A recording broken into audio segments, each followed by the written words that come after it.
Hey, what's up, everyone? Welcome back to episode 6 of the Digital Marketing Misfits Show. I actually went back and counted all the episode numbers. We are actually on 6, but you know, who's counting? Wow, I was impressed you could count. You apparently. Yeah, I know. We're in a rare era. I think what was it we talked about like 2 weeks ago? 90% of podcast episodes don't get past episode 3 or 4. So I think we're a top 10% podcast. I think another 10 more, and we're legit. 1%. So I don't know. Still alive. Yeah. Drop us a comment if you're in the chat. You're watching us here. Let me know. Let us know where you are, whether you're on YouTube or you're on Twitch, and because I'm seeing a big fat 0 up top, guys. That's all kinds of fun. Womp, womp, They're probably womp. expecting us to just be running late as usual. That is true. Hey, Hey, like, whoa, guys, y'all guys, are already guys, on? I was we thinking got like people 9:15, 9:20. Yeah, that's true. We're fashionably late. We're misfits, you know. That is true. All right, now we got stuff coming in. So the viewers, Yeah, 0 the is, eyeball's wrong. it's wrong. Yep, Josh there. Yep. The Oh, lying perfect. eyeball. Welcome everybody. We didn't see you, so StreamYard is messing up tonight. So, always running late. Yeah, we are. I don't think we've ever actually started at 9 o'clock. Yeah, I Ever. hope. So that's to get the extra commercials in. That's for all the late stragglers, because we know we're marketers. We're not corporate people. We are not punctual. We run on march to the beat of our own drum. Sometimes they all sync up and we all show up at the same time. But you know. All right. So real quick, oh hey, I see the eyeball now is working. Now we got some people. What's up, guys? Welcome, 3 people. Welcome. Hey, All right, so we've got some milestones actually. Thank you to everybody who's followed us here on Twitch, everybody who's commented here on Twitch, because we've actually reached almost all of the requirements to get monetized on Twitch. We just have to actually hit the button more.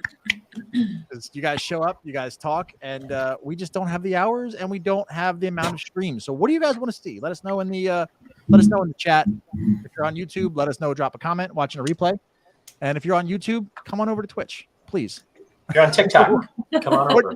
Yeah, TikTok, come on over. So yeah, we anyone else have any milestones? While I'm talking, I'm running out of things to say. And I don't want to have dead air time. How's everybody doing with their shirts? Scotty ran a marathon in his, supposedly. No. I never claimed that I ran it in the shirt. I was simply wearing it afterward when I was mingling with the crowd. This thing's too heavy to run in. There's no way. That's true. I mean, if you were running up north in the wintertime, maybe. Yeah, but I'm not. And it's not ever like that, Debbie. Out in Florida where it's hot and humid all the Sunny time. Florida in the summertime. I don't know how you run in Florida, period. It's true. I mean, it's flat. There's no hills. Oh, there are hills. Oh, yeah, we've got hills. And gators. And gators. Yeah, gators are fun. That's the motivation. I'm not looking forward to that race in December because I would rather swim in the ocean with sharks. This is in a pond. It's in like a lake in the middle of the state. And I'm just going to be swimming my butt off thinking I'm going to be eaten by an alligator. So it'll be fun. That's all kinds of fun. Hey, Sabrina made it over on YouTube. John's over on Twitch. Hello. Nice. Anthony's over there on Twitch. We got Kurt. All right, most people are on Twitch. Again, Twitch people, we love you. Don't feel free to hit that subscribe button, hit the follow button. No, it's follow button on Twitch and subscribe on YouTube. Get all my platforms mixed up. I'll do my shill over here. If you are new here, you're just finding us here on Twitch. We do post all of our replays over on YouTube. There will be actually a link below the video, or just go down here in the bottom of our screen here. You'll see all our URLs. So, what do you guys want to start with topic wise? Well, you were going to say you were just talking about getting monetized and kind of getting to where we need to be. If anybody in the audience knows how to stream from like a PlayStation 4, PlayStation 5, and hook up the computer, maybe through OBS and maybe using a capture card, let us know the setup. Please. Because I'm thinking maybe some of the misfits, we can start playing some games. I'm sure there's some gamers out there. And if there's a game y'all want to see us play, let us know. Yeah. I'm a Red Dead fan. So probably get some of that going. I've been on a War Thunder kick myself. War Thunder. No. Dude, I'm it's such a simple, addicting game. I don't game. I play Mario Kart pretty hardcore. I do Mario Kart. Yeah. On what platform? Switch. You have a Switch.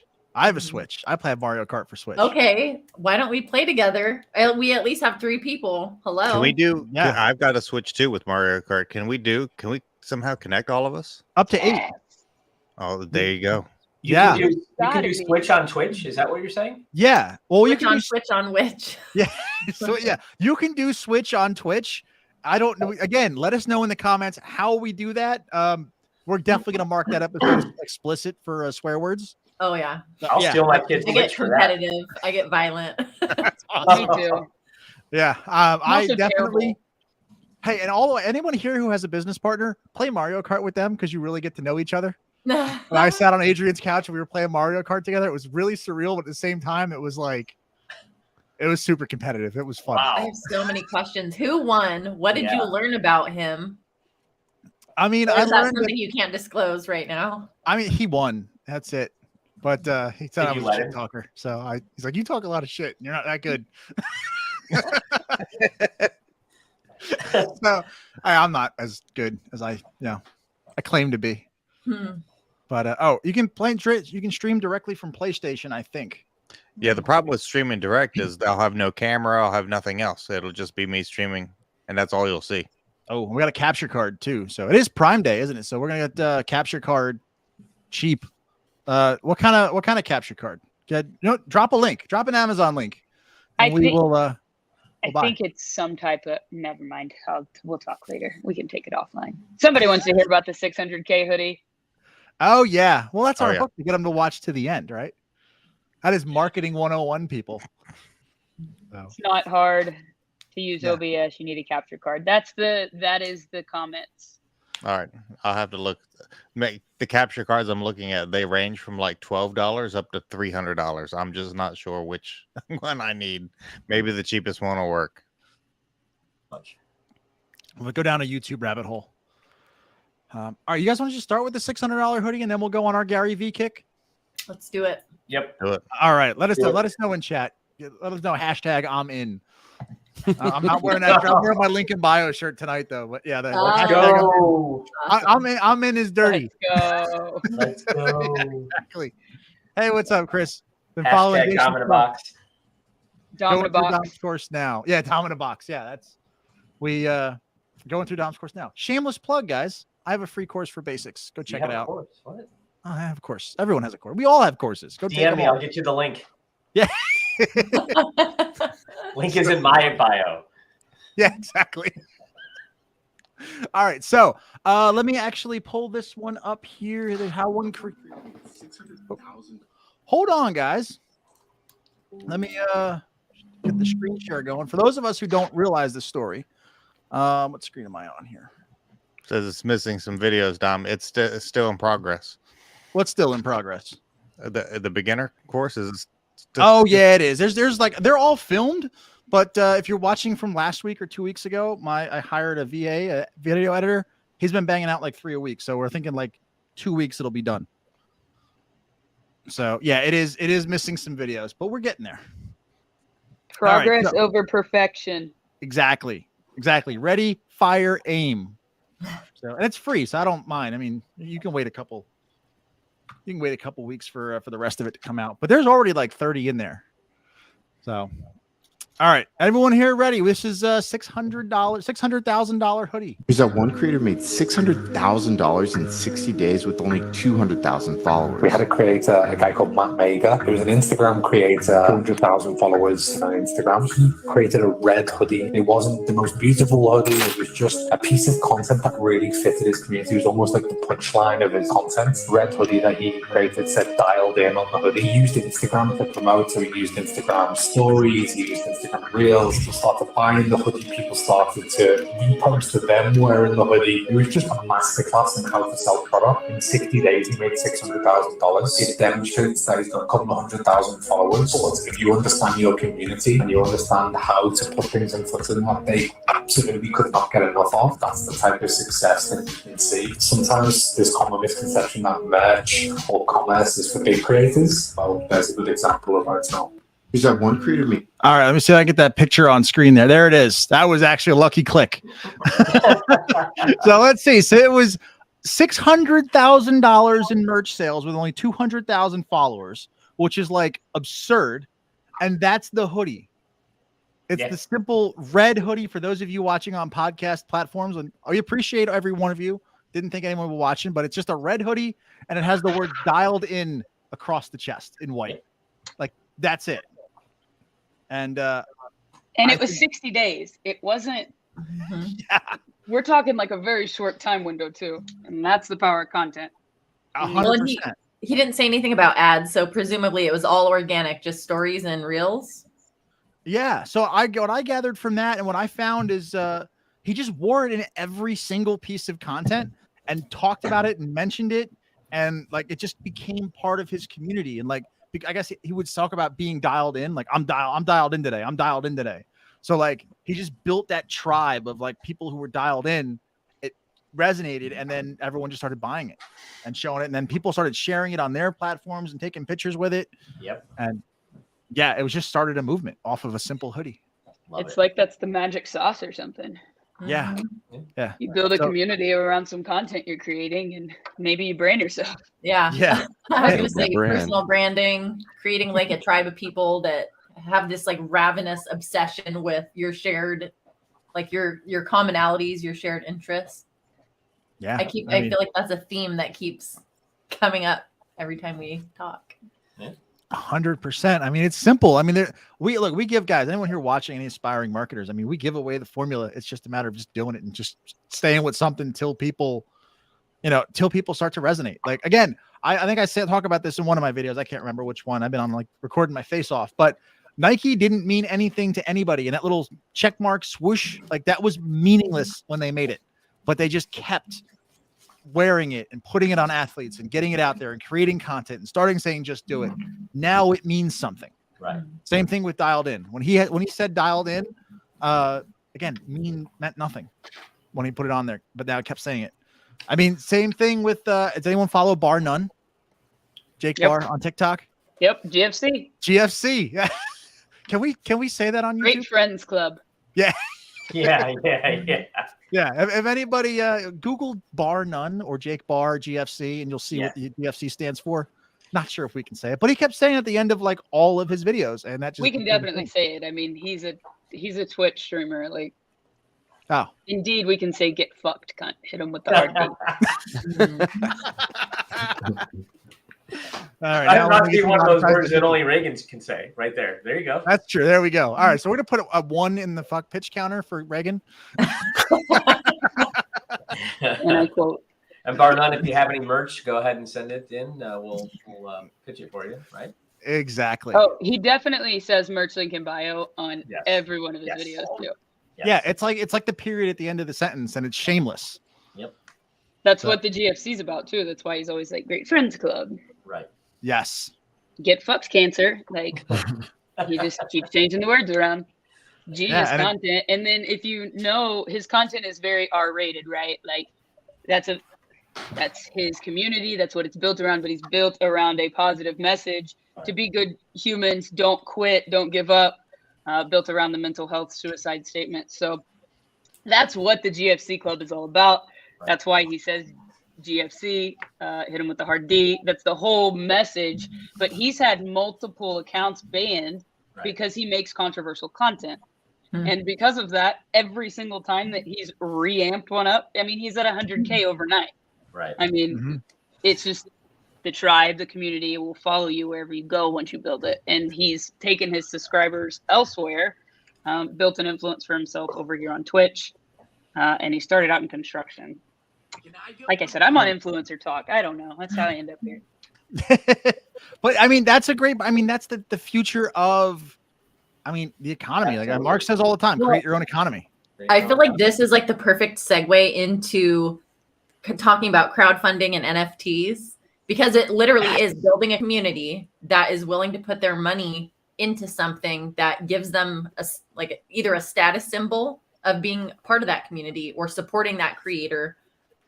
Anyway, 100%. Yeah, 100%. Now, if you guys don't know, we're gonna go right Barb, perfect segue. We're into there. Oh, wait. Hold on, guys.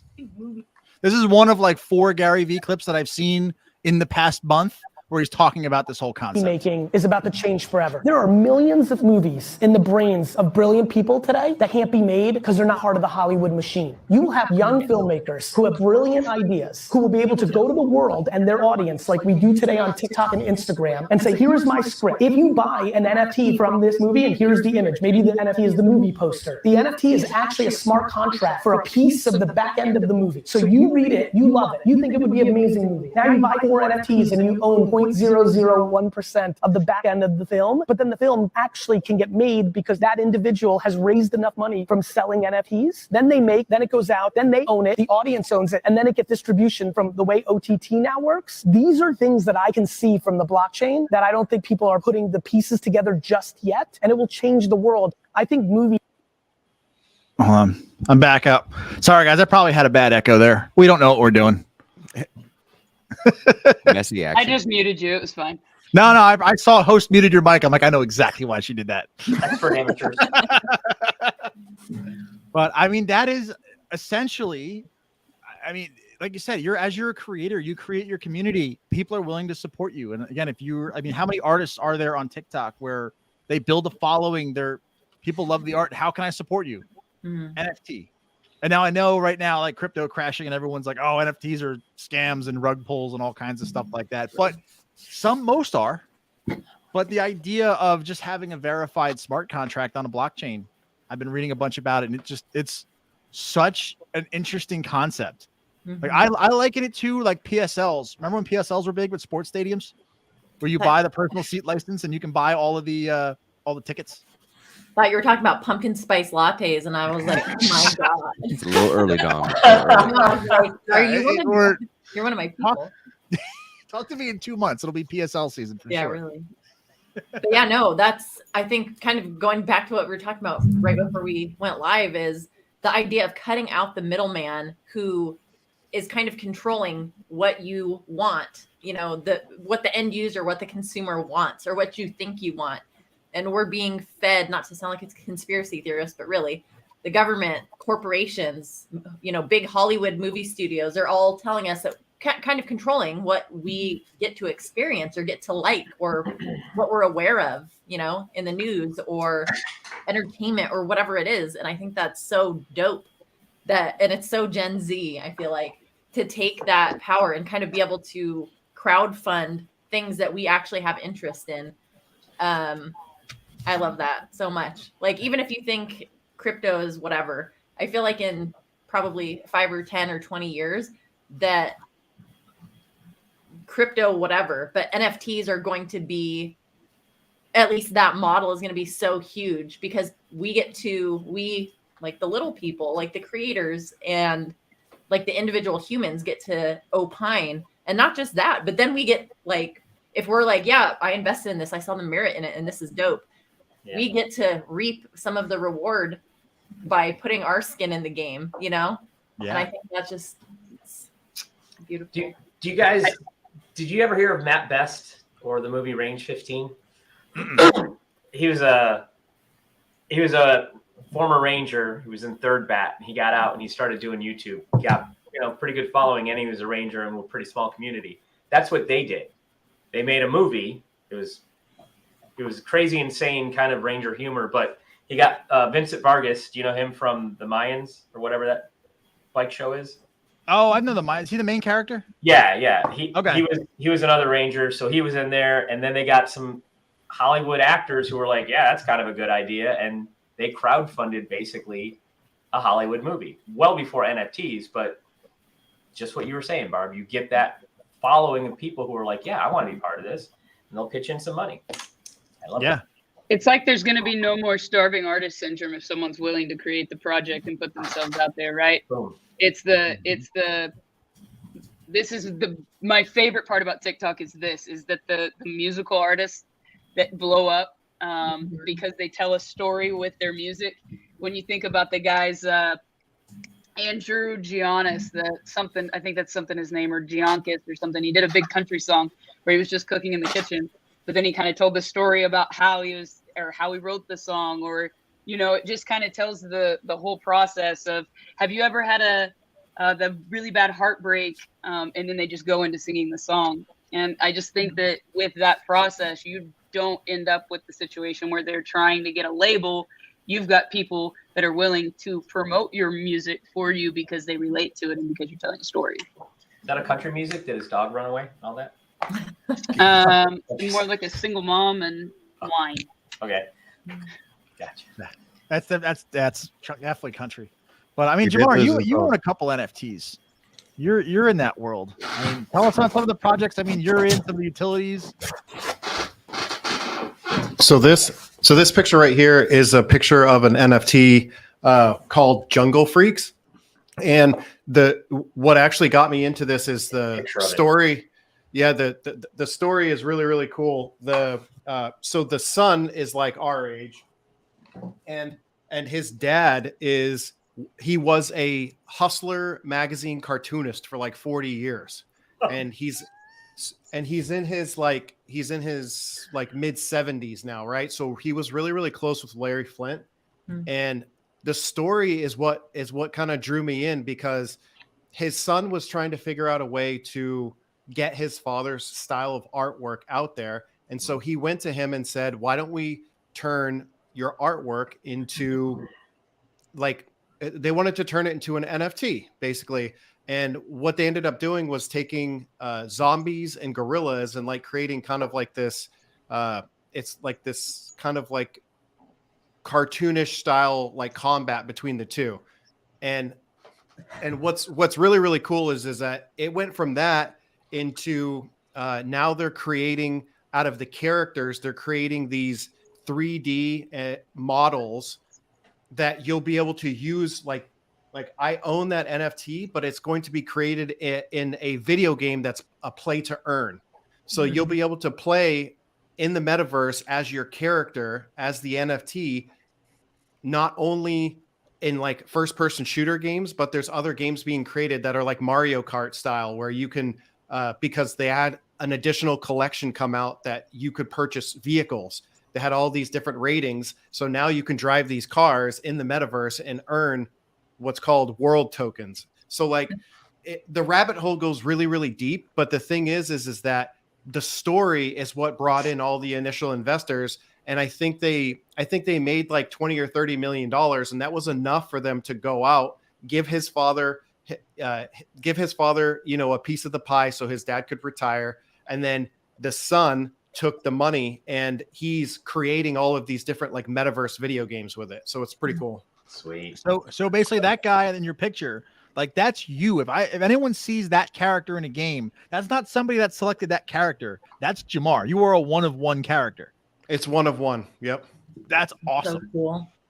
Yeah. Like video games that like just basically just rendered, but like that's cool. Yeah. I mean, most people have like their car in Mario Kart, or like they love to play as Peach, or they're always, but how many millions of people are always Peach?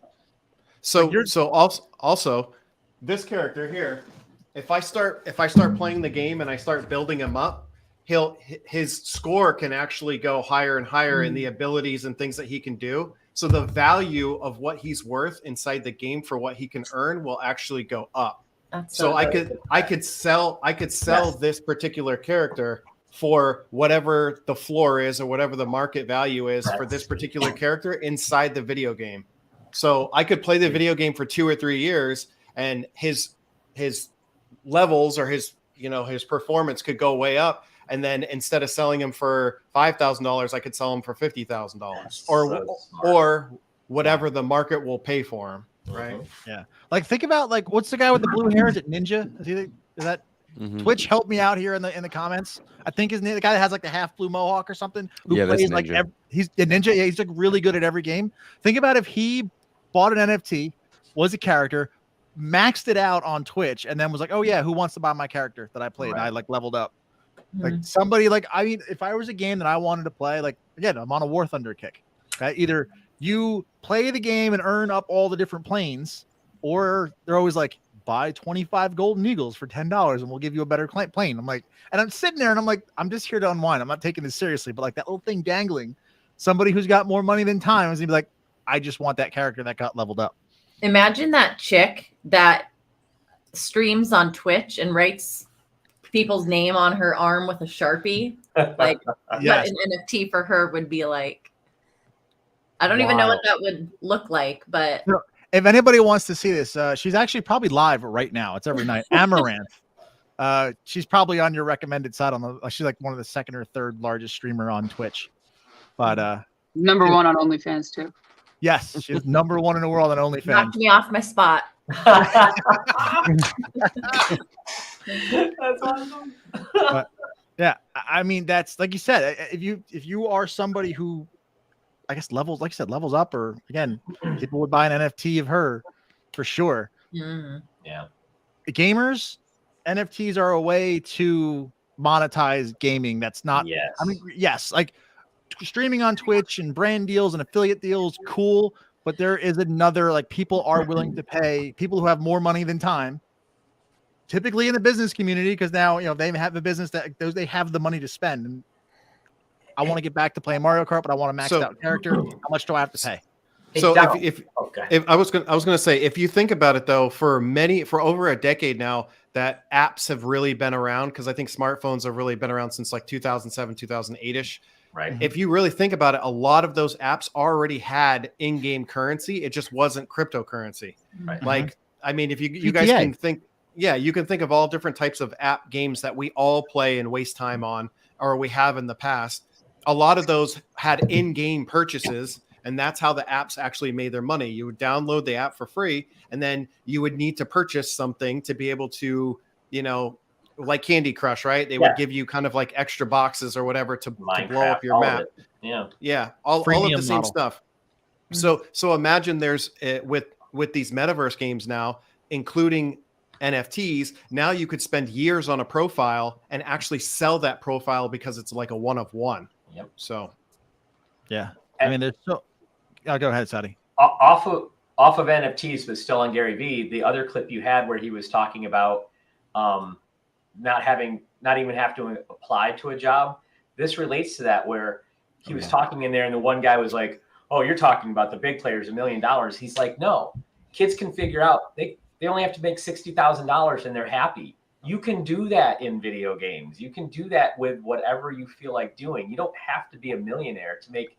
When you start making money online, great, that's your goal. But keep in mind, you can have a great income doing something you love in this great expanse, and that's just one example. People on Twitch making money. I mean, should we roll clip to bring people up to speed? Is that something? Yeah, we'll do that. We'll go check tape. If you look at influencer marketing, there are millions making $100,000 a year. So many of these markets are winner-take-all markets. On the platform side. What do you mean? Google, Facebook, TikTok. I'm talking about on the individual side. No, on the individual side, the long tail of creators is extremely long. It's winner take all if you define success $1 million. If you define success $80,000, it's astonishing. And I keep telling a lot of my corporate friends and leaders, you're worried about the Great Resignation? Wait till you see the great never applying in the first place. You've got an entire generation of kids growing up on Roblox, TikTok, Fortnite, who are like, I could work at IBM or VaynerMedia or whatever, or I can make 61K doing X, Y, and Z. I'll keep building. Maybe I get to 200K, and it is a blind spot to the establishment at scale. And so what we talk about is these kids are entitled. They're not entitled. They're aware of their options. If you look at influence. I love that. Love it. I absolutely love that. Amazing. Again, if you want to, again, redefine success is not, I'm going to be the next ninja. I'm going to be the next friggin' Mr. Beast. I'm going to make $175 million from YouTube. Like, and just be like, $1,000 a week is 52 grand a year. I mean, that is very attainable in terms of success. Yeah, dude. Might not be leave your job money, but it certainly creates breathing room in the budget. Well, wait a minute. Teachers make 30,000, 40,000 starting out with master's degree. It certainly is for this generation. That's attainable. Yeah. Feasible. I mean, your overhead's low. You don't have all the crazy student loans. Like, you could just jam out, have like a dope camera, some OBS, stream doing some things you love. Who knows what other things might come of it? Like he said, you get good, you grow to 200K for what? Like hanging out your house in your freaking robe. Like, it's fucking awesome. Well, and then sell a freaking red hoodie for, 600k in 2 months. Like, that's more than most people will ever make in decades. Yeah. Right. Exactly. And it just like, you don't need, like, I think there's this belief of like black or white thinking where you fail miserably and make $0, or you make it huge and you're like a multimillionaire. But the reality is you don't need to be a multimillionaire to like live the life and be able to work from home in your robe. You know what I mean? Or in your hammock. Yeah. Or in your hammock pointing at things, like however you want to do. And it's like, that just speaks. Getting brand deals. Yeah. Hopefully Yeah. same. But like you just LaCroix, Liquid Death. LaCroix, yeah, if you're out there watching, hello.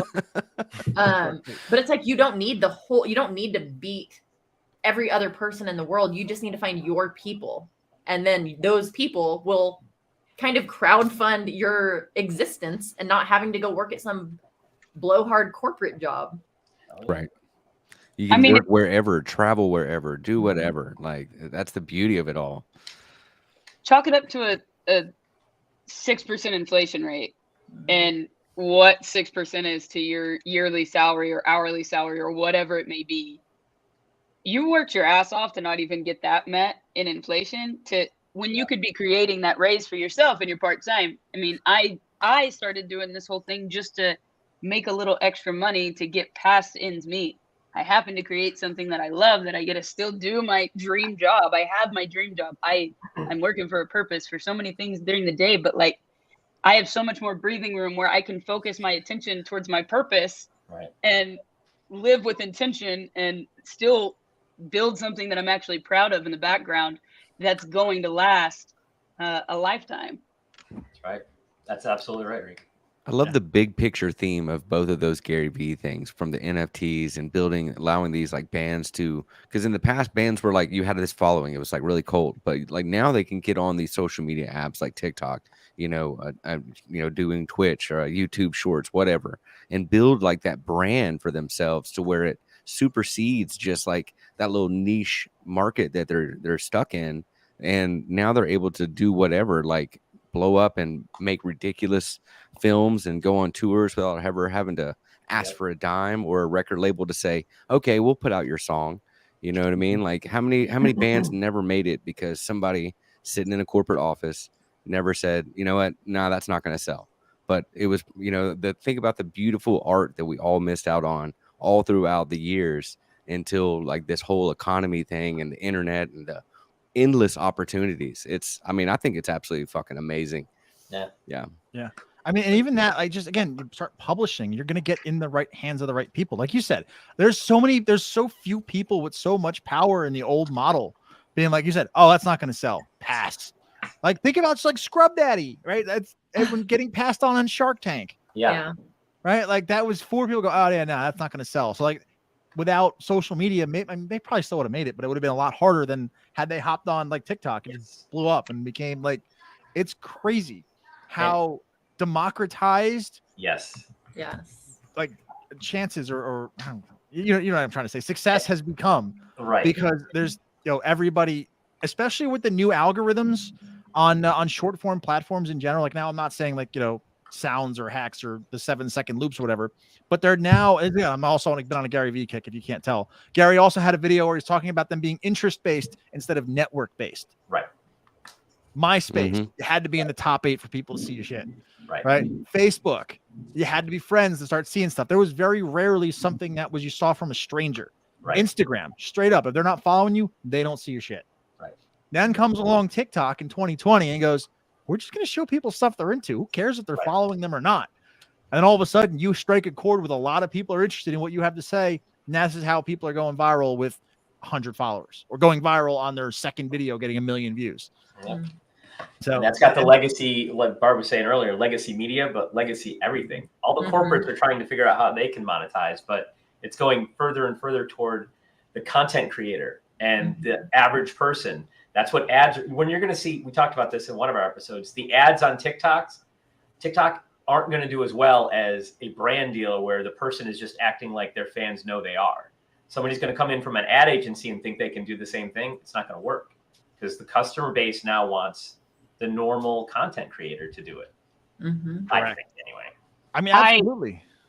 I saw Lee leave a comment that says "making our kids millionaires." There's the viral video going on right now that I shared, and I was like, "Who's this lady in our group?" Well, I do edit it. A list of content creator, and that's like one of the top skills, right? And that's where you think about when you build out this whole brand thing and build out your omnipresence. It starts with just one thing, but that one thing and $1,000 a month, that's $12,000 a year, turns into you creating your own website, your own blog that eventually gets found in search, that then eventually you've built this email list up that's living longer and longer forever that you can continue to pump into. You've then now become a content creator and a real digital marketer in the sense of how to create the content. You've learned how to generate leads, and you can go back and sell all of these services. And you just have to continue to level up, try something new, and then just plant your seeds and continue to grow. Like, that's where it's about. Like, you may fail and fall flat on your face in some of it, but take the lesson learned from it and move on, because you're going to get 100% of nothing if you're just standing still. Bam. Fuck yeah. And the big skill there is publishing. Learn how to publish. Mm-hmm. You're not learning how to make money. You're learning how to publish. Oh yeah. Nice. That's it. And because I feel like a lot of people, I forgot while you were on that rant, I thought about, not the rant, that monologue. I thought I came in my head. So many people are focusing on how much can they make with commissions, especially in our like digital marketing little niche here. There's an epidemic going on of make this much in 6 months, blah, blah, blah. That's what people are like. Learn the skill. Everything else. Yeah, great. If you make that much in 6 months, what are you going to do 6 months later? Like, do you want to continue to repeat that entire process, or do you want to build something that you can actually get freedom from, because you're not building this thing to be somebody else's employee again? Yeah. Well, and that's exactly it, is if you're not building towards something and continuously like expanding what you know and your skills, you're going to be stuck in the I'm working for myself for someone else forever. Yes. If you're lucky. And you will get so burnt out that, I mean,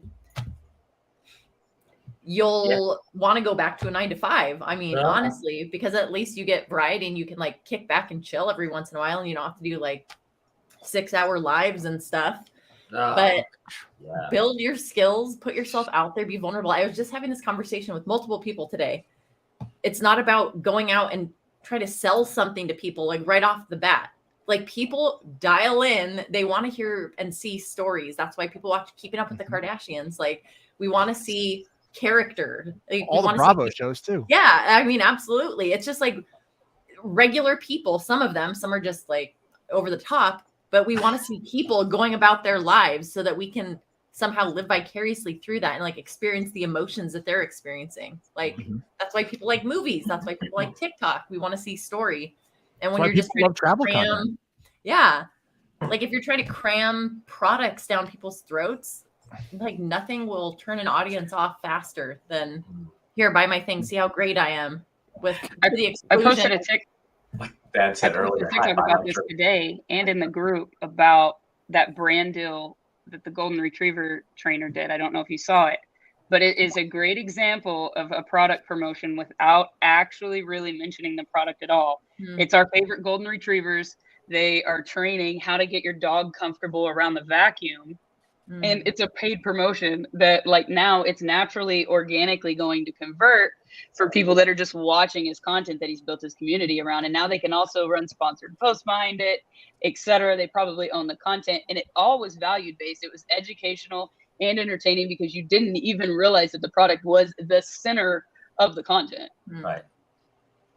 So if you have something, let's put the audience now. Anyone here in the audience, comment if you have something you can talk about unprompted for a half an hour, and just literally, because again, I mean, no one's going to have the perfect setup, the perfect content right away. I mean, it's a learned skill like anything else. But like I said, I mean, just start posting stories, be a person. And it's all about having the audience. I mean, and if you have an audience that's engaged in a particular subject, I mean, the brand deals will start, the emails will start to come. Like, I'm sure any one of us can open up our inbox right now and find four requests for a brand deal.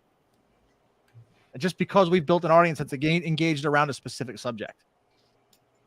You can definitely tell the difference when you're watching content creators today, the ones who, in my opinion, get it, and the ones who are just chasing the money, right? The ones who are they're flashing the money and they think that that's the correct way to market. You know what I'm saying? Like those who post, nothing but screenshots all the time saying, look how much money I'm making. Look how much money I'm making. Right. They're not really building a community, a tribe by doing that. They're just chasing the money and just trying to bait people into whatever type of program or service that they're promoting. Then you look at other content creators who are building slower, but are not making money the focal point. They're more or less creating a tribe of people that are like themselves, but they do it so much more honestly and ethically, and they're really truly helping them try to solve real problems and not presenting it, with the money in the forefront. So the whole idea, like really the key to everything is building a community of people. It's literally, if you can just build a tribe of people and they'll follow you to the ends of the earth. That's right. Right. 100%. And you can't do that by sitting there flashing, how much money you're making every single day, because that's not how you build a business. That's not how you build a community. Imagine you go like hang out with a group of new friends and the whole time you're just talking about how much money you make. That's how cringy it is. Yeah. But if you go out with that group of friends and let's say you're all, talking about cars, a passionate topic for Dom, but like when you're all just there, talking about cars, telling stories about the car you had when you were younger and things you fixed up and this and that, that's how you develop rapport around a shared interest. And like offering your services, like offering education and help and entertainment and like offering all of that for free in your content, that's how you build rapport and build that community of people who will or like ride or die with you. Yeah. And I think that the people on this panel right now, including Jason, and Jason probably does this the best, he gives out so much time and free value so often. He gives back into his small, tight-knit community that they'll pretty much buy anything he recommends. Yeah. Yeah. Right, Jason? Literally, you can.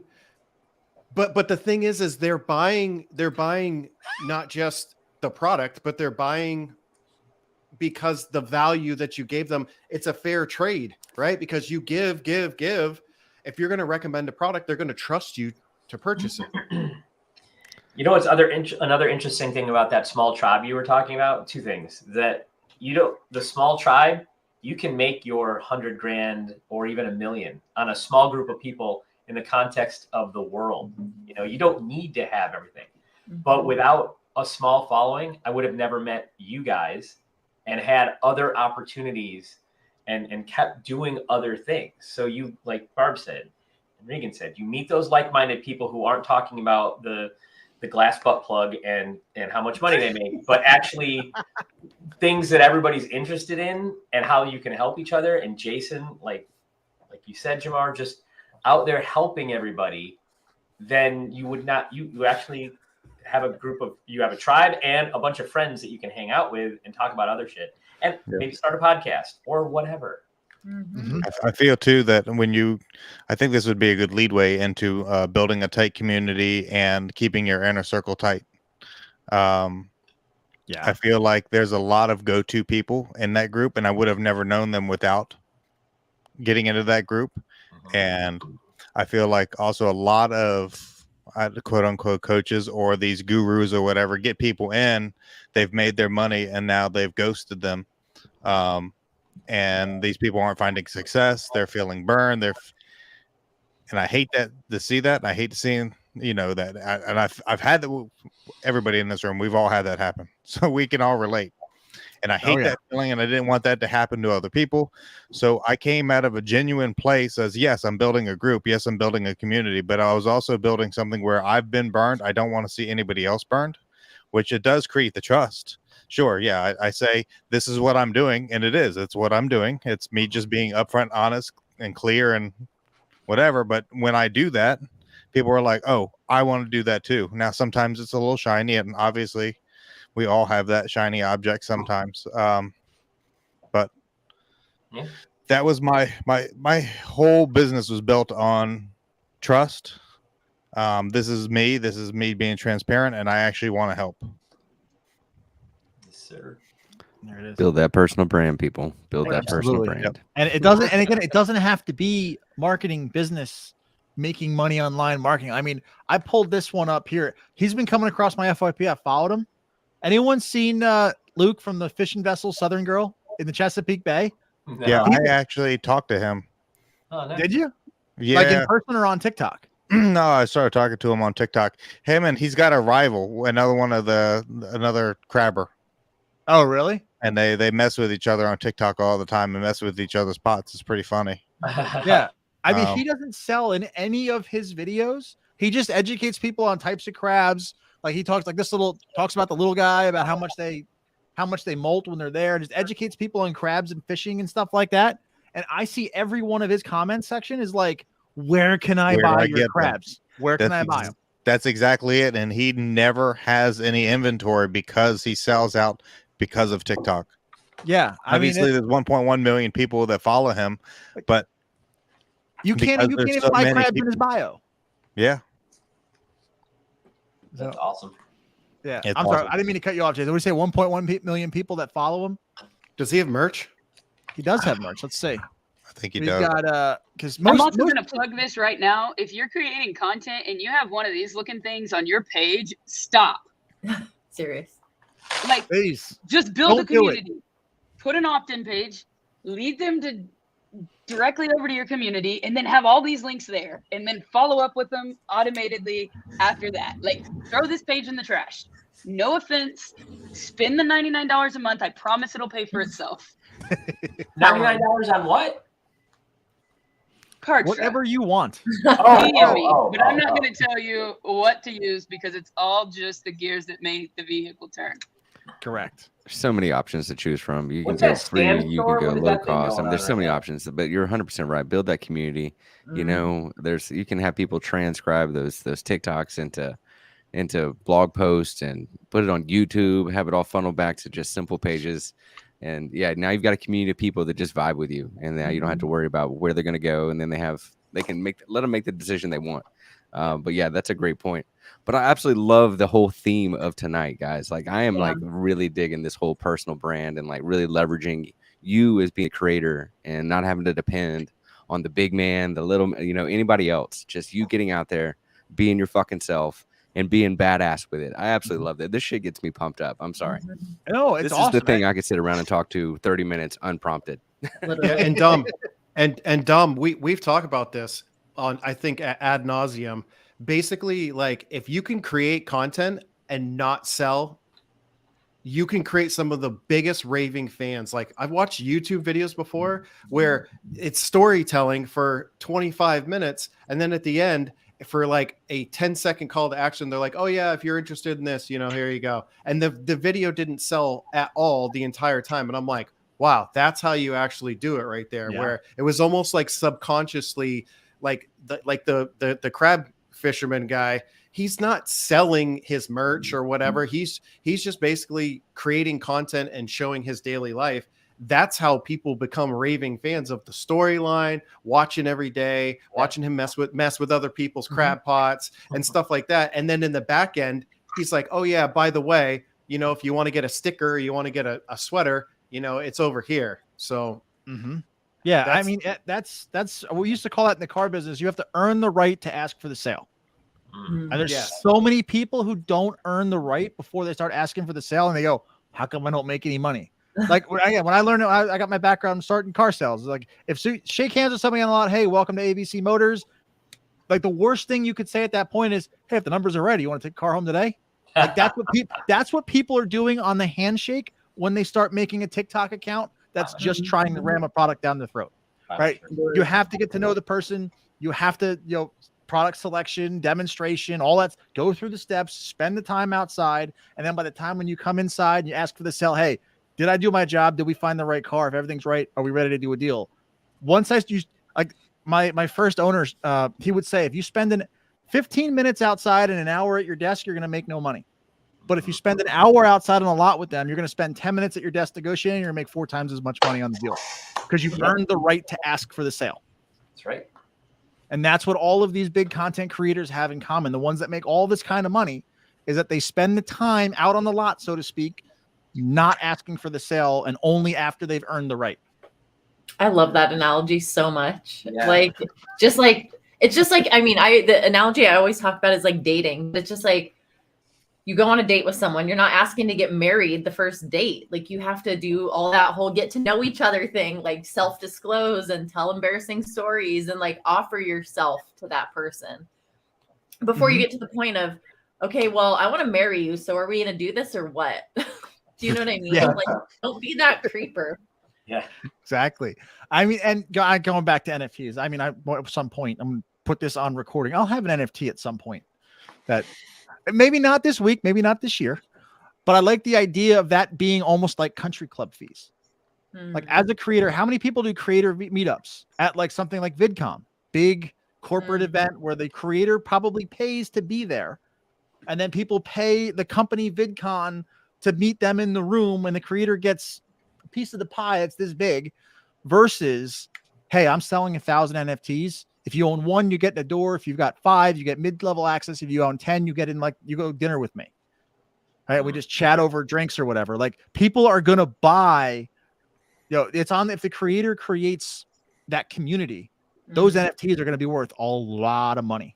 Imagine doing like NFTs for like, I don't know, a coaching program. Like, oh, you want to come to like the weekly training? You need to have an NFT to enter, you know? Yeah. So think about this. I heard this actually on Steven Larson's podcast. He's going to start doing NFTs with courses, but you can also do it for coaching. Your coaching program, Barb, let's just pick a number out of the hat. Say it's a $10,000 program, and it's an intensive high ticket program. Someone buys, what's ETH is like right about $1,000 right now. So it's 10 ETH for your NFT right now. I go through your program. I start getting a result. You know what? I want my money back. Okay. Let me just go sell the NFT so somebody else can get back into your coaching program. But you, as the smart contractor, you get an override on every secondary sale in perpetuity. That's dope. You can write that in. So basically, I give you 10 grand for the mint for the NFT, and then I go sell it on the open market. But because I'm raving about you, that NFT is not 10,000. Now it's 20. So then someone comes to you with the NFT. Hey, I want to get coached, but you've made $2,000 from my sale to Jason. That happened completely on the secondary market. You're gonna weed out some gurus that way with lifetime coaching, because they're not going to get the value out of it. People are going to buy and then turn around and just trash it, right? Like it's gonna hit. I love it. It's like the average person's answer to supply and demand, like genuine. It's like the lifetime coaching thing. You're creating like a vacuum, because that's forever. Like, lifetime is forever for the rest of your life, their life, whoever's life. But when it throws the universe out of whack. It's like against the laws of nature to exchange a set amount of money for the rest of someone's life. I mean, honestly, but exactly like what you're talking about, it's like equalizing that.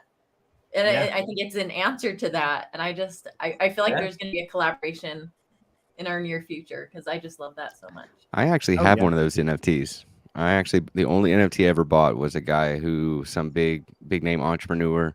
You get free access to his course if you buy one. If you bought 3 at Mint, you actually get VIP access to any seminars with all these entrepreneurs meet up, where you can meet people like Gary Vee and all these other big name people. Some I've heard of, some I haven't. Some guy named Peter, last name is a V. I can't remember if it's Vod or Vood or something like that, but he's some big, 7-8 figure entrepreneur guy. But yeah, that was the only reason I even bought it. I was like, oh, I really like that access that it gives, because now I have this complete course that I wouldn't have got before, that usually is like a few $1,000s to get into. And, I've got at least a ticket into a seminar if I ever want to go to one, just by being an NFT holder. Yeah. I mean, and even like you do that even with just even a low ticket course. Like, I think everybody raise your hand on this podcast if you've taken one funnel away, and let us know in the chat if you've taken one funnel away, spent your $100. Maybe you spent the $100 more than once to get a bonus package from an affiliate. Right. Also did that. I went bonus shopping the second time. Like, if you did that as an NFT, you spend 0.1 ETH, assuming ETH is $1,000, which I think, again, it's about that right now. You spend your 0.1 ETH, you get one funnel access to one funnel away. As long as you have that NFT, you can access one funnel away. But then there's only 1,000 tickets, right? So you're one of the early people and you get the mint price of $100. Now all of a sudden everybody's raving about one funnel away, but there's no NFTs for sale. And you're talking about it, and then all of a sudden, you know what? I'm ready to move on. Here, I'll give up my access. I got what I needed out of the course. But now because there's demand, it's worth more. And the product owner gets, again, a percentage in perpetuity on that sale. So it gives you like this really unique way to encourage action and also like not lose your money. So you as an entrepreneur, as you're trying new things, if you fall on your face, that's great. Like now you've made your investment into yourself. Now you can get it back. Yes. It may have not worked out for you here, but because there's demand driven up because of a value driven NFT, you then you can turn around, sell it and be like, look, it just didn't work out for me. Well, you don't even have to tell the story because it just goes back on the blockchain or whatever the hell. I don't even know. You are right. You are correct. OpenSea. But whatever it is, either way, you just have this unique way to then become a real entrepreneur and learn different skills and learn how to kind of like pivot if you need to. Like it is just a different way to crack into like a whole different mindset there, I believe, as an entrepreneur. It's a different risk reversal too. Like there's always that ripcord. Like think about like a refund policy. Like some people will be like, oh, that 14 days. I don't know if I'm gonna get through the whole course in 14 days. Or like, but now it's infinite. Like, yeah, this is a good course. It's always gonna be worth the money. Yeah, and it provides accountability, like additional accountability. Like not only is your reputation as like a coach or content creator, or course creator on the line, but it's even more so because then by virtue of you providing that value, like you were just saying, Reagan, like by having to actually be valuable to people, the right people, then that's going to pay you more over the lifetime of that offer versus, oh yeah, I heard that was garbage. Yeah, you know, it wasn't worth now it. Because Yeah. And the person selling that to someone else kind of becomes like an affiliate marketer. That's it redefines affiliate marketing too to a whole different. That's kind of what I was getting at here. Is it kind of removes almost affiliate marketing out of the way to build for people that are wanting to build something more long term, more big picture, have this big vision, especially as entrepreneurs in the digital space. Like that's where I think you get in a really unique world. I personally really liked Gary Vee's restaurant references, getting access to restaurants and you'll always have a table when you need it. Like there's ways to put it in the physical world. I don't know what that is, but in the digital space, it's just your reach goes so much further, much bigger. And it really is all value driven, and the stuff that doesn't work falls flat on its face. And you get rid of the crap, and that's where it's a game changer. Yeah. Amen. Yeah. Yep. And again, like I said, the value and access NFT, that's what's going to drive the value. Like I've often joked that like if I ever launch one, anyone seen Spinal Tap? Let me know in the comments. I would have the Spinal Tap album cover as my NFT. Black one? Just a black square. That's it. Because the image on the NFT, in my opinion, means absolutely nothing. Nice. Will it go to 11? Yeah, we get my program goes to 11 and it can get none more black. There you go. I need it to be Dom in a box. Yes. I second that. I think it would be Thad in a box, really. Because I think I mean I have the bald head, but he's got like the rounder shape, I think. Rounder shape. Wow. His head it is like pretty round. I'm not gonna lie. I lucked out on the head, the skull shapes. Wow. Yeah. You got a pretty good dome. You can make an NFT just with like a outline of like your head, your beard. Yeah. I think that would be. I would invest. Maybe one day. I gotta build a brand big enough to where people are gonna run out and buy NFTs. Yeah. No, you don't. You just have to build a brand with loyal followers. Well, true. Yeah. True. Yeah. You basically create the I following. love You that. will own the real estate. People will come knocking and want to give you money. Yeah. Yep.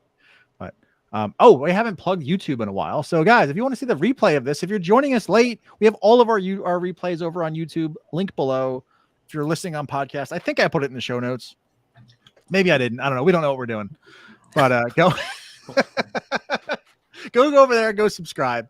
And there we go. Someone put that up on the screen. So we're there.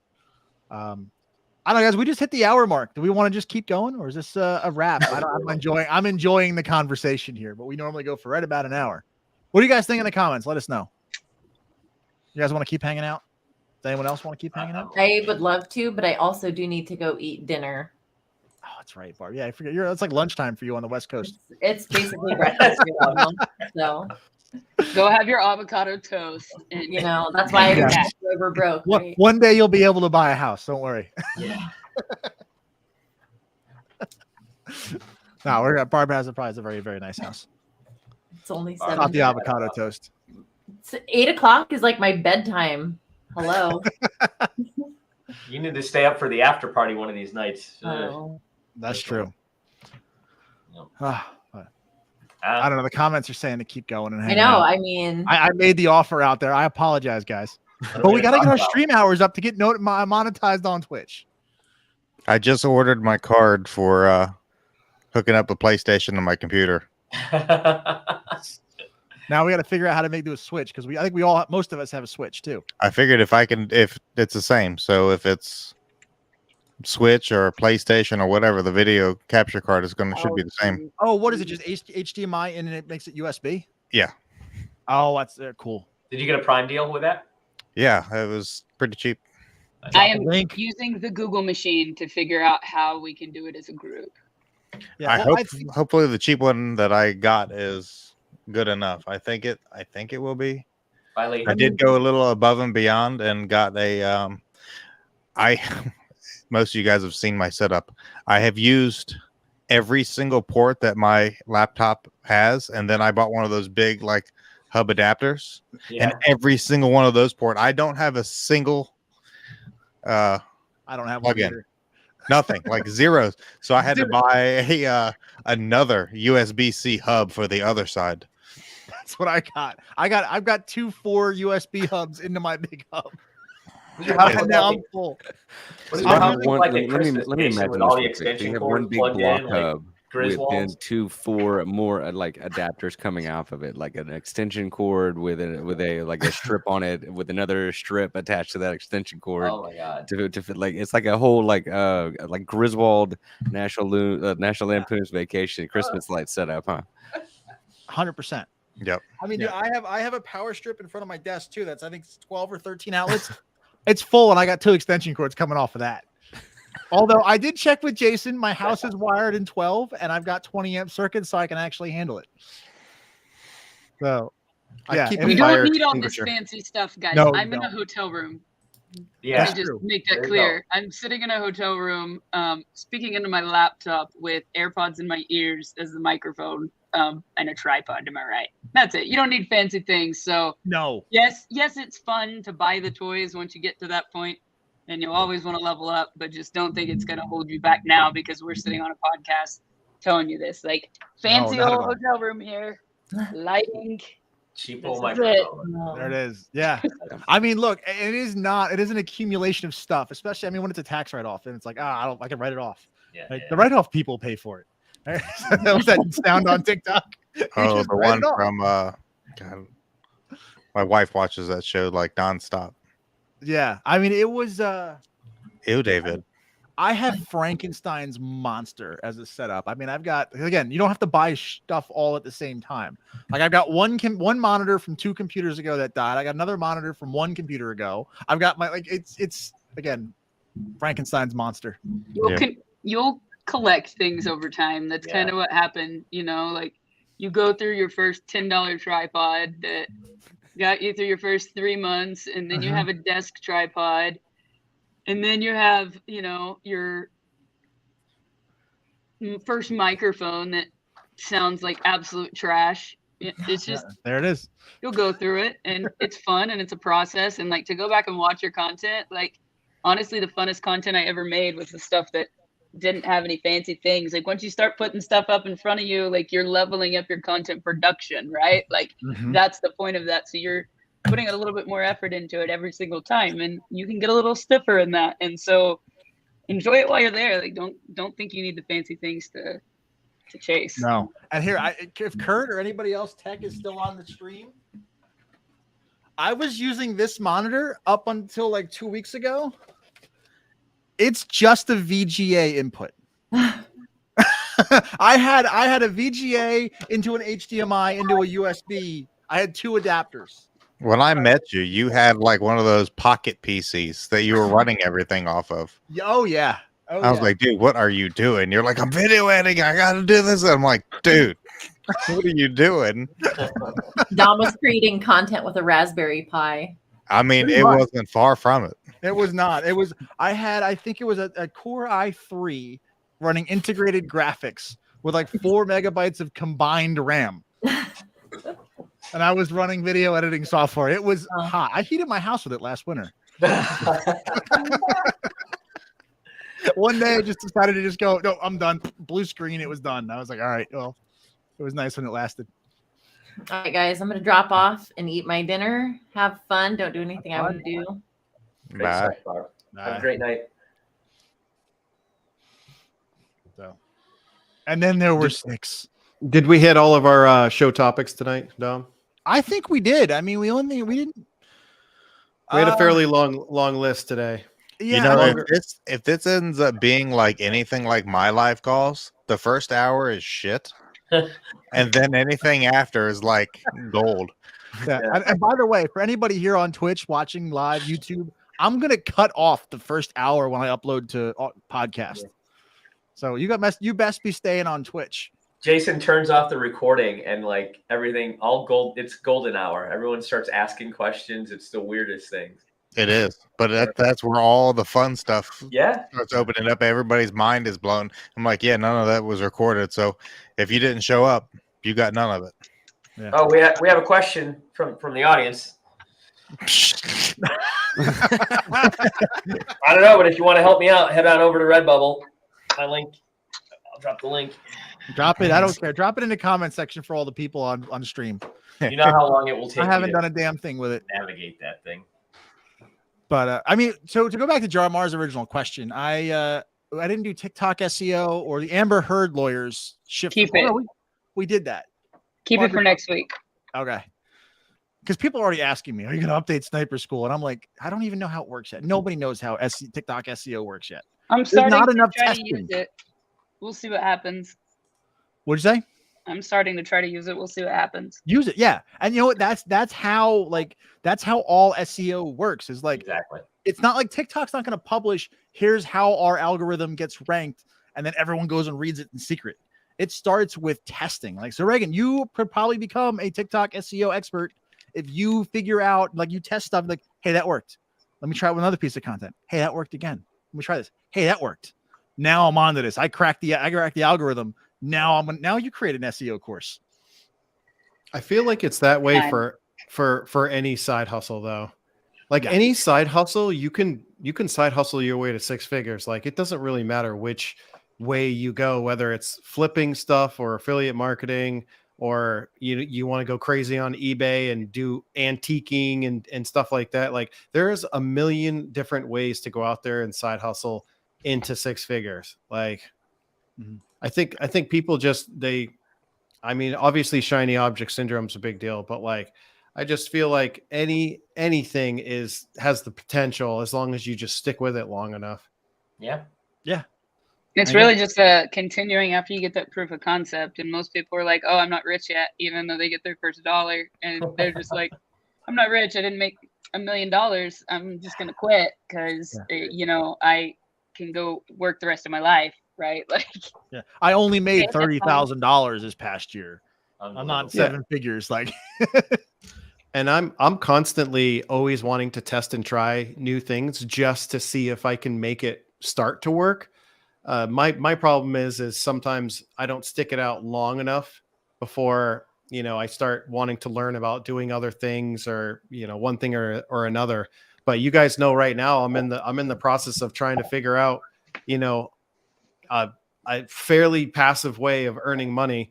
I'm just now earning money on the daily with it. And I'm interested to see if I keep doing it. It could just be another side hustle. Reagan's being set up. Uh-oh. That was all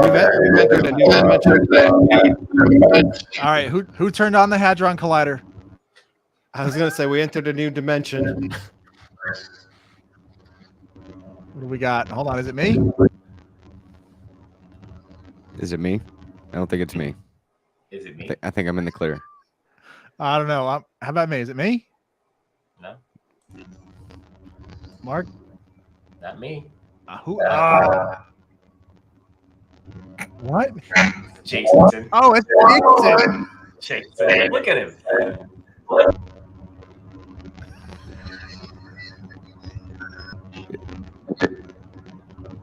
Is it me? No? Am I the only one unmuted? The round robin, who done it? Are we? It happened when Regan took the. Yeah, she took your AirPods. My headphones out. All right, 100%. You as soon as you threw those headphones and hit the computer, instantly happened. Whatever that was. It was the fancy setup, is what it was. That's exactly it. Guys, you don't need a fancy setup. Look at this. I got a question for you guys. At what point do you think when you start trying something new, like a new side hustle or anything, at what point do you feel like you have traction and you figured it out? Like if you were to place a monetary value on it, $100, $1,000, $10,000, like at what point are you sufficient enough to say, be like, yeah, I figured this out? I don't think I put a dollar amount on it. I think I put a number. If I can do it 3 times in a row, then I would say I figure it out. Three times, like 3 times earning money, or 3 times, like most side hustles, you're going out there, you're trying to figure out different ways of earning money. So if I were to go and say ClickBank product, if I go in, I run a Facebook ad to a ClickBank product, I test something out. If I make 3 sales and then I can change up and do the same thing with another product and make 3 sales, I figured it out. Generally, if I can do it, or like same thing, like trying to rank on Google. If I can get one thing to rank, cool. Let me try it with a different topic with a different post. If I get that to rank, if I can do that 3 times, I figured it out. Yeah. Or you've developed the skill enough to realize what's working and not working, and then you can double down on that. Exactly. And then if I know why I'm getting the result I'm getting, that's when I know I can teach it to somebody else confidently. I think the why is probably one of the hardest pieces, because you're just throwing spaghetti, throwing shit at the wall. Or in Mark's sometimes case, it works. In Mark's case, rubber chickens. But you could get lucky 2 or 3 or 4 times and still not have really figured out why it's even happening. Yeah, absolutely. I mean, a lot of TikTok master affiliates had that happen. Yeah. Oh, I made 100K in 6 months. Yeah. Why? I don't know. Yeah. Yeah. Could you do it again? Could you start all over and replicate the exact same success even faster because you've already done it? I think that's the thing. If you can do something and then repeat it and do it even faster, then that's the thing. Like you have something there, you know?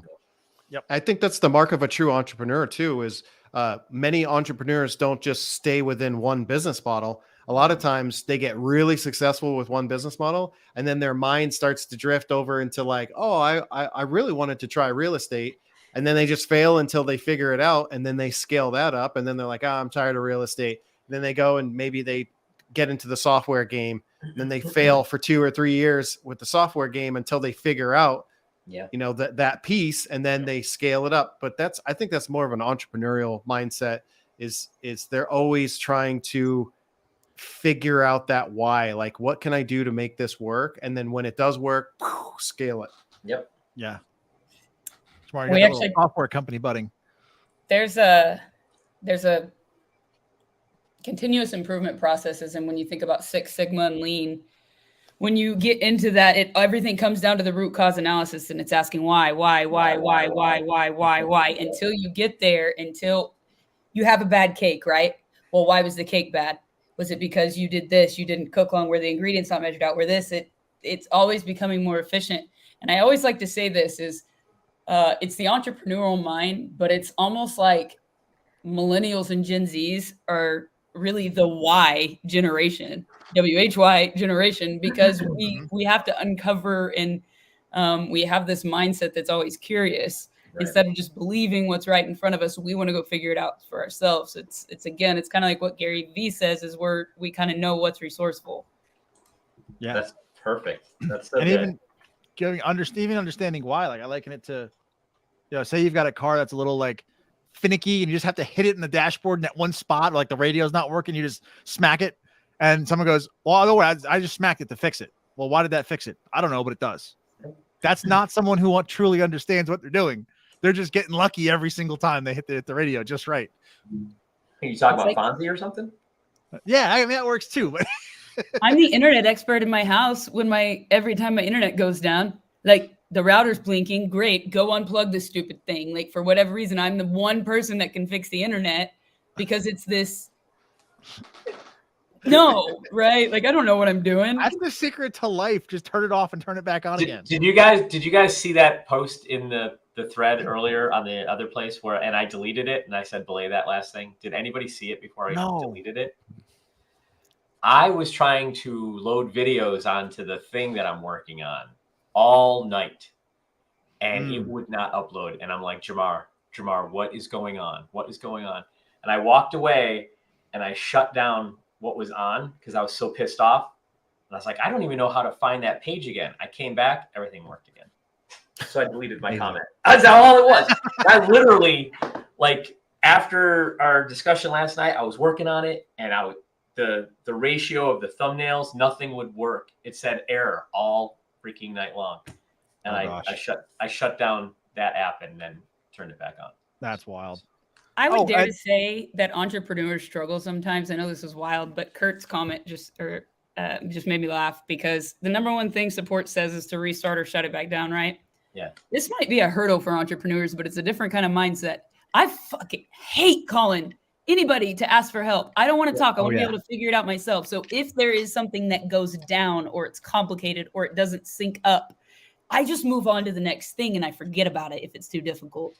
Not because it's just techie and it's not necessarily my thing. And sometimes that can be a problem for some entrepreneurs. Not that we're not problem solvers, but that it honestly just like it's not worth our time at the time to figure it out. And then we come back to it later, take a fresh brain, and it's a little bit easier. But it's some things that you run into with the proof of concept along this journey is like, WordPress and trying to figure out the blog. And that just wasn't going to work for me. So I had to go the jet page route. But when I think about like the ClickFunnels automations alongside like Active Campaign and Get Response and how many times I didn't have those triggers set up right. And then I wouldn't have my email sequences firing off. Like that got frustrating for me. And I wanted to quit a multitude of different times until I figured out what worked. And it's just, when I think about some of the hurdles, it's just a different type of mindset. Yeah. Again, just having conversation, not even really a point. But that's beautiful. It's good. You're right. Oh, real quick, I'm gonna interject for a second. So on Twitch, all right, because now I'm becoming know-it-all about Twitch creators. Anybody who knows how to like create highlights and clips, Anthony, if you're still watching, you know how to do that. I know you do. Where we entered that interdimension with all the feedback, clip that, make that a highlight, put it below the show, please. Continue.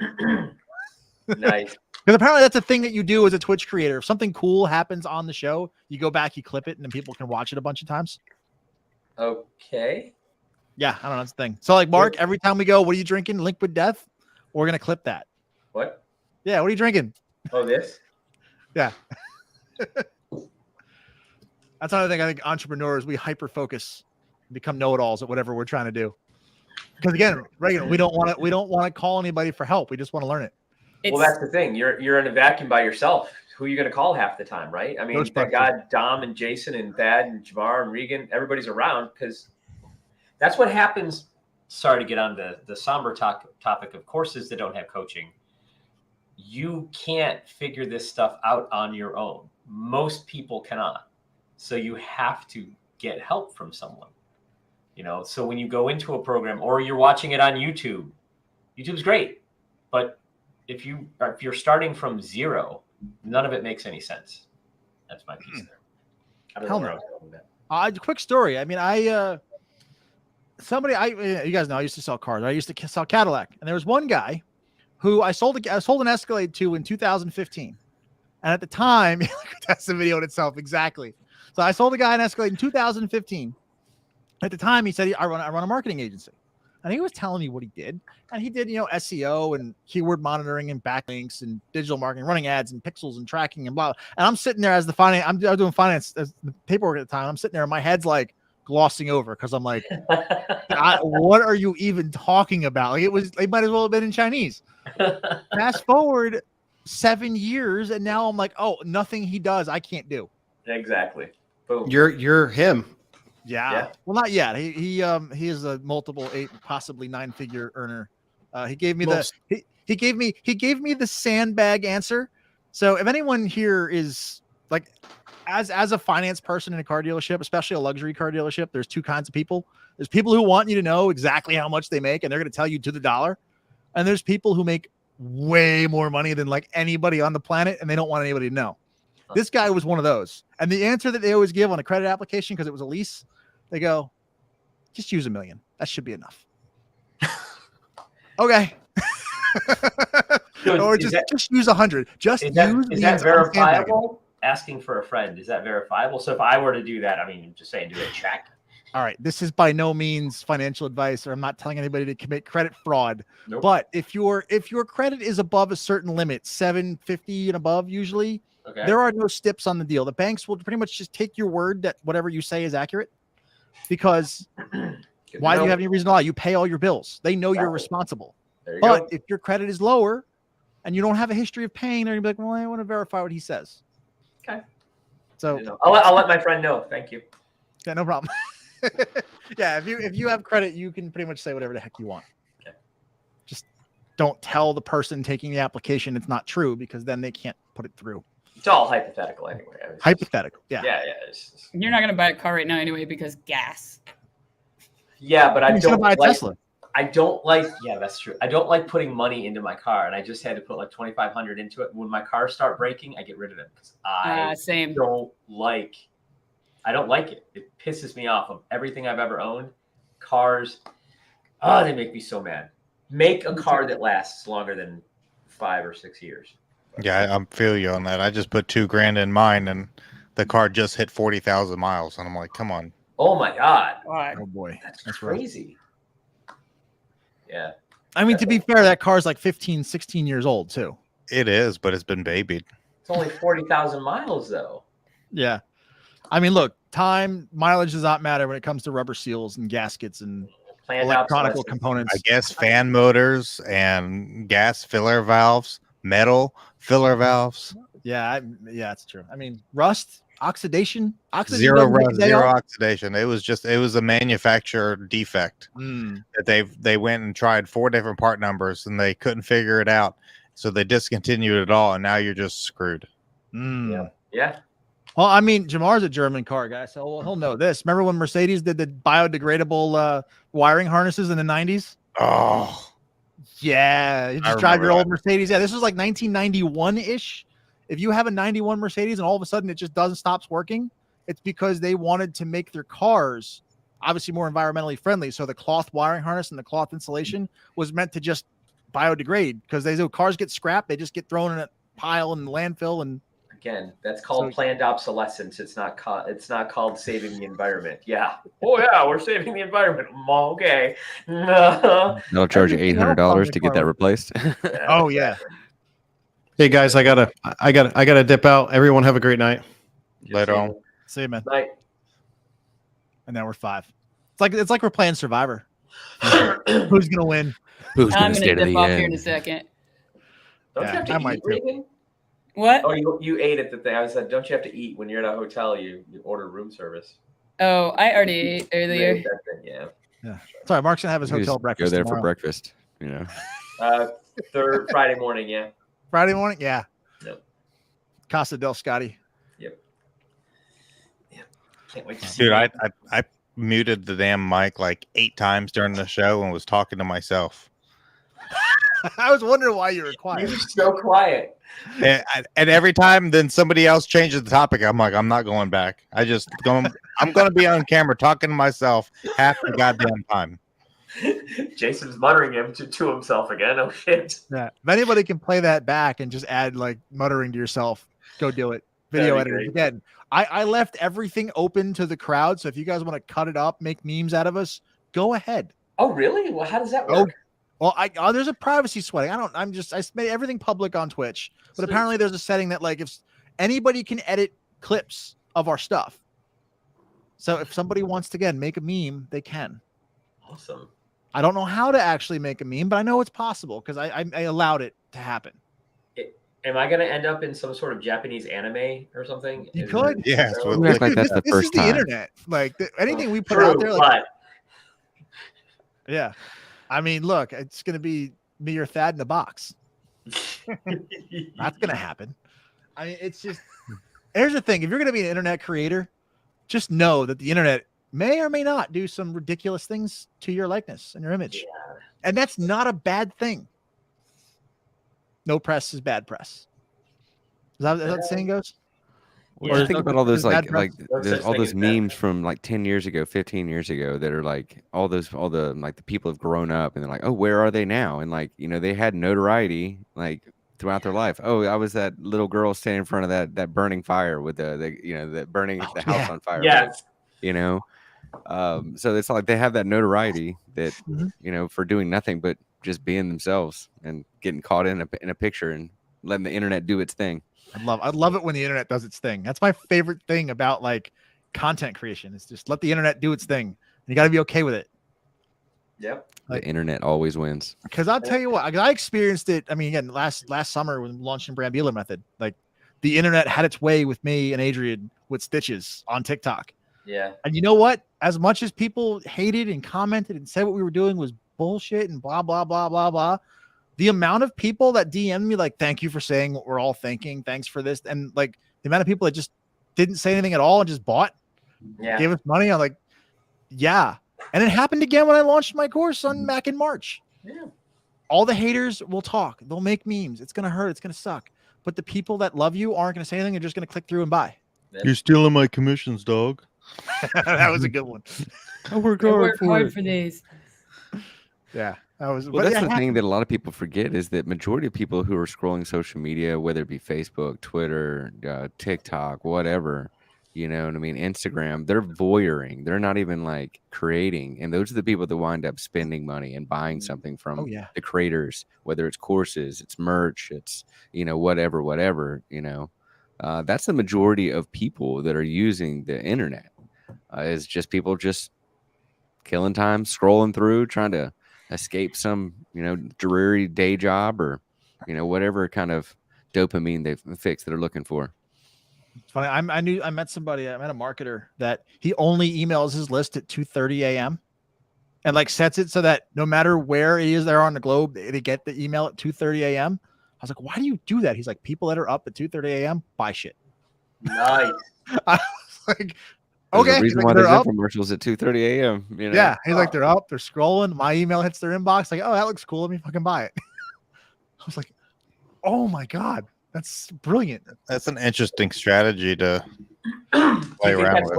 you think it's left over from like the legacy, those late shows, Girls Gone Wild, and then you have whatever the potato gun infomercials. Yeah. Up, that's who buys. Damn, That might work for like a smaller product. Like if you have something that's like almost like an impulse buy product, that might make sense. If you have something higher ticket, I don't know that 2:30 in the morning person is the person. No, that person is up because they don't want to go to work in the morning and they're dreading a life. He said it worked mostly with low ticket stuff. But 2:30, she's like between 2 and 2:30. That's when they're up. You also think about that's probably the first email they're seeing in the morning too when they're getting up. Yep. There was how many of us are testing this? All of us. I have tested different times in the past when I was doing heavy email testing, and I found for me that my best time is in the evening. And I guess like 9 o'clock Eastern, for some reason, it's like the cutoff where people are checking stuff before bed, or on the West Coast, people are still getting it when they come home from work and they're doing dinner. That seemed to be the best time frame. But I've tested everything, all the different times, and evening weekends has been the highest conversions for me. Huh. Same for me. Isn't that like in the grand scheme of things though, based when they first started following you, like when they first got on your list? It can be, but you can also base your emails being sent out on certain days and times. Yeah, but if they first came into your ecosystem at, like you said, the most popular times, then that is when your people are going to open the email, right? Usually by default on some lists, I have them where their email goes out exactly 24 hours from the time that they opted in. Okay. That makes sense. But there are other times for different emails that I do set for weekends. Like if I'm trying to push something, I haven't been doing it lately, but if I was trying to push something for like a live event or something coming up, evening and the weekends would be the big push because people see that. Okay. Oh yeah, if you have Amazon Prime, we get monetized with affiliate. You can subscribe to us for free. You'll support the show because Jeff Bezos is going to pay us, not necessarily you. Yeah. Hey. So what I'm hearing is, what is it? Door salesperson time is the best time to send emails. Yeah, exactly. Mm-hmm. Yep. But everybody's audience is a little different. So test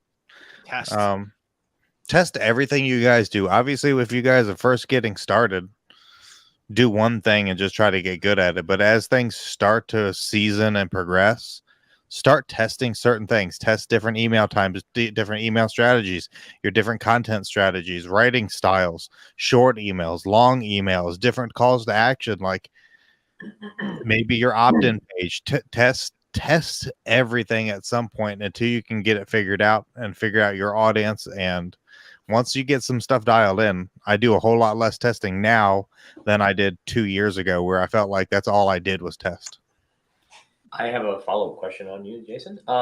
If anybody uses GetResponse has a button that says send Perfect timing. Perfect timing. Is that real?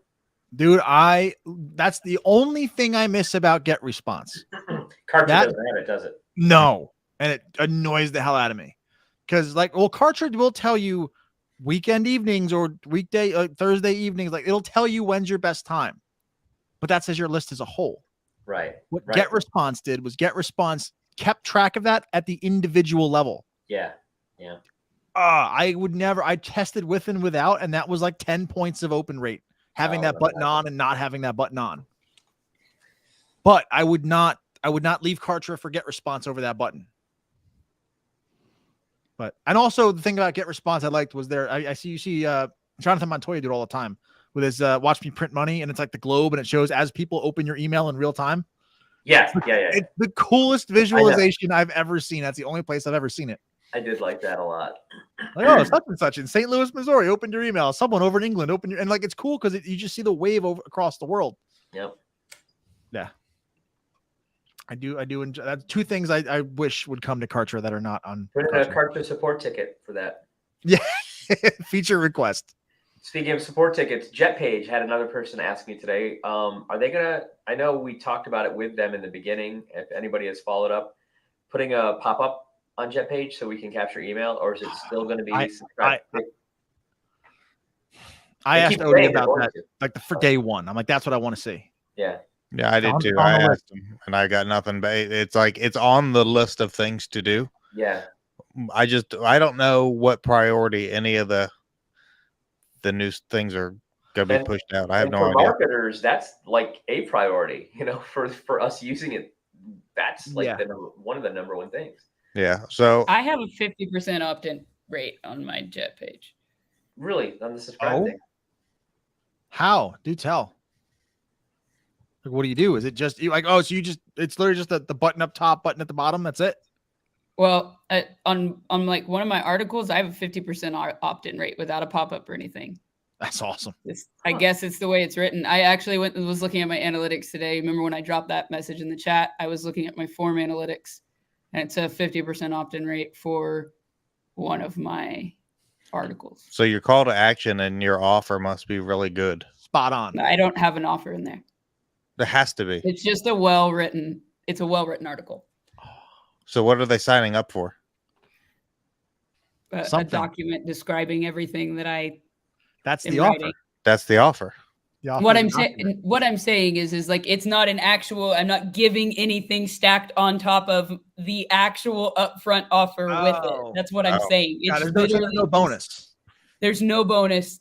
That's what I mean. Like it's just a 50% opt-in rate, and it's all about. That's the thing is if you find the opportunity on JetPage, and the right, just put it in big bold print. That's what I did. Big bold print, all caps. And I made sure that it was before the scroll. It kind of looks like its own button within itself, and it's just giant. And so like you kind of can't miss it. And then the whole opt-in page is just, it takes over the whole page once they click it. So they don't really have a choice. But are you driving traffic to this page, or is it Google strictly is SEO? driving traffic to that page? Strictly SEO. Yes. Strictly SEO. Okay, good. I love it. Dom's like a proud daddy over there. Yeah. I know. I'm like, yes.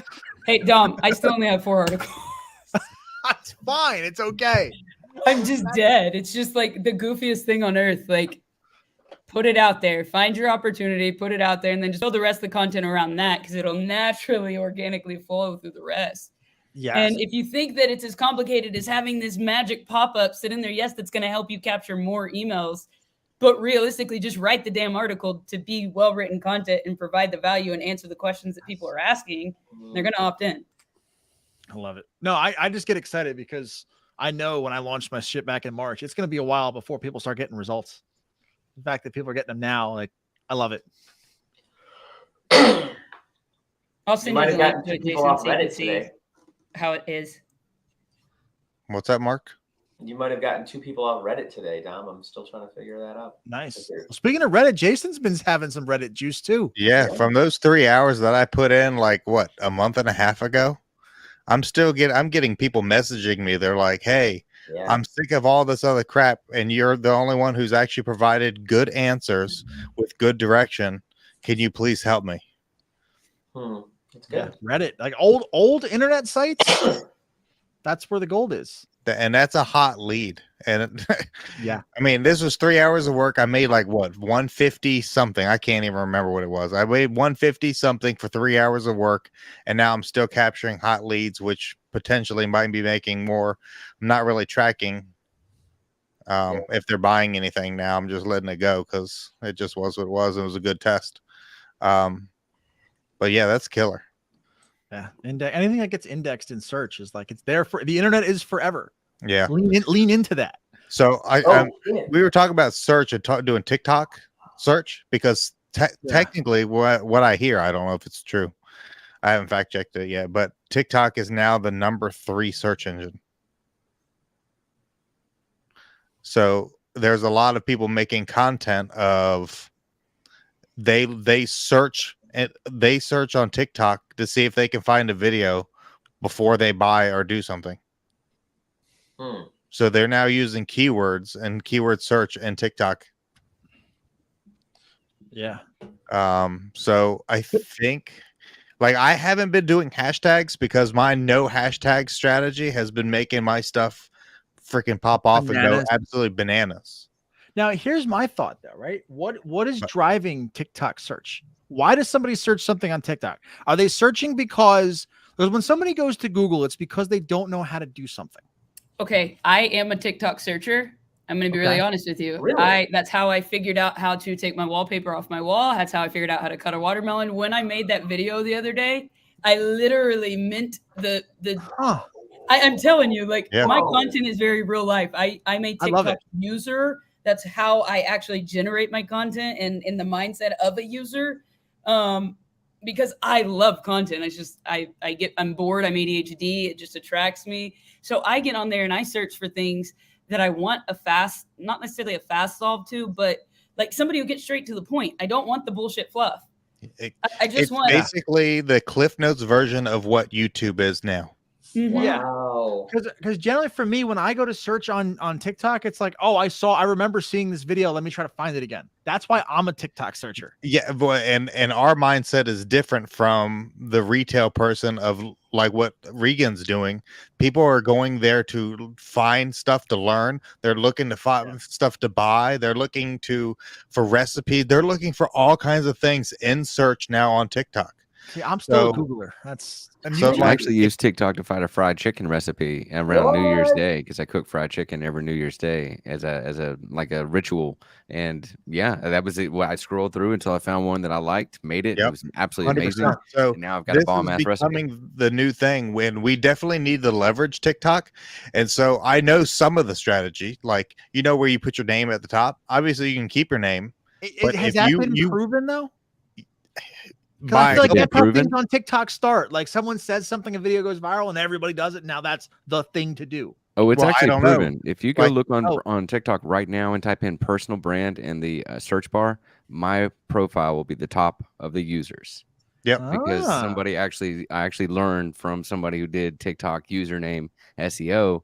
And if you use that one at the top and in your user, and you use the hashtag, and you use those words, those keywords in your content, you get found.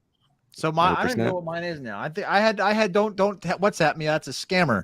So I'm probably on scammer TikTok now. Now you're on scammer. Find your way one isn't going to get me anywhere. So that's not a bunch of Nigerian princes are just trying to WhatsApp you that easy money they were trying to get to you. Dad, explain this part again, though. I don't understand. So, because I've got my name and something affiliate marketing, but then it's Find Your Way One. So I need to get rid of Find Your Way One.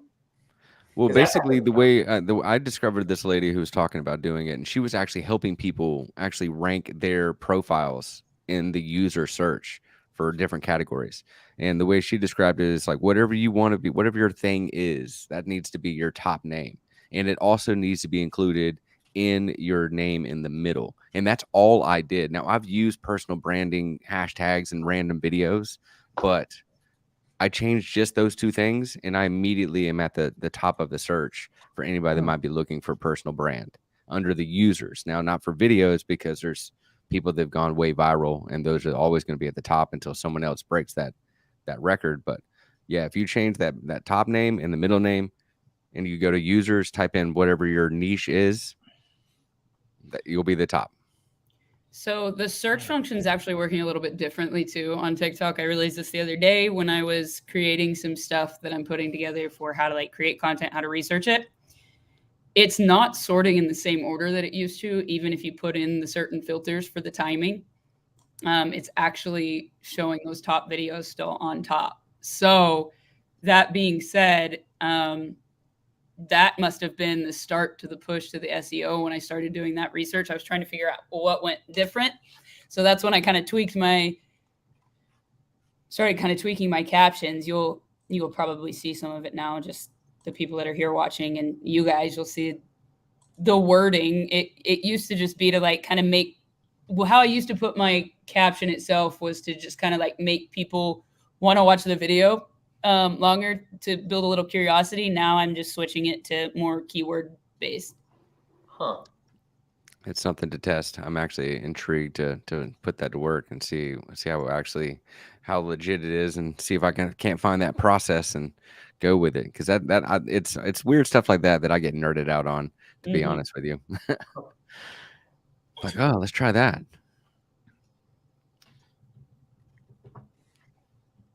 I looked at my name. I'm just Dom Bavaro for everything, but I can't ever change my username because I've been linked to so many times. I don't want to break all those links.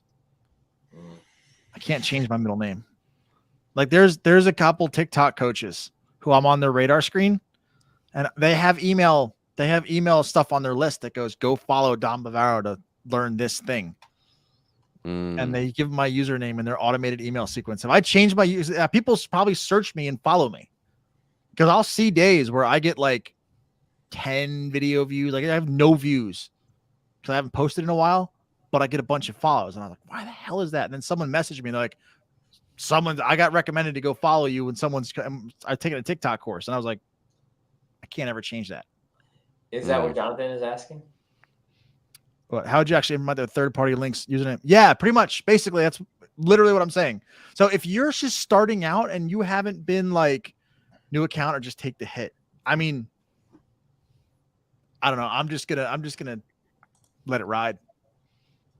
Because if I got people linking to me on podcasts that I went to, like I've done podcast episodes, I've done interviews, people link to my TikTok profile, like I have so many things that are just pointing to my profile. And again, if I change my username, all those links break. They 404. Huh. So if you're new, go ahead. Yeah, optimize while you don't have links. But if you got links, you're like stuck. Which isn't necessarily a bad thing because people are talking about you. Yeah, if you've built that brand up and you're out there and you're leveraging other people's audiences, then yeah, that's way more powerful than any single search bar on a one app will ever be. And at that point, like you can utilize that top, like optimize to be found in the users.